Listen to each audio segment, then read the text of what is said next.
arsenal, which we know if ever used, would lead to the end of life as we know it. Could you please tell us more about concrete actions that you will take this year to reduce nuclear risks in the wake of the expiration of the Restart Treaty this week? This is an issue which affects all of us everywhere. If we get this one wrong, none of the other issues will matter. Thank you. Yeah, again, I think something that not many of us thought in our lifetimes would be seeing a threat like this. And yet you've got an administration that has talked, at least casually, and then realized that maybe they shouldn't have said those things out loud about restarting testing.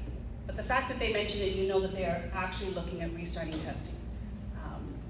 They are not serious about committing to any kind of denuclearization program. That is something Congress has to hold their feet to the fire on. I do believe it's something that we can find bipartisan support on, because I think both sides of the aisles recognize where this all leads. The proliferation of nuclear weapons, at the end of the day, one country having more than the other country, having more than the other country, ultimately leads to the demise of all of us. Because nuclear weapons won't discriminate if you're Democrat or you're Republican, if you're rural or you're urban, if you're rich or you're poor. I don't care how big a bunker billionaires think that they can build.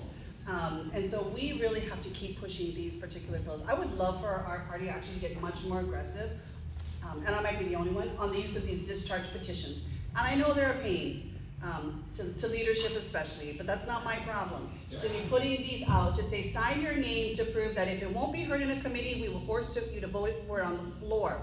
That's how we got the Epstein files released. That's how we passed the 3-year extension on the Affordable Care Act Premium Enhanced Tax Credits, which sadly still sits in the Senate.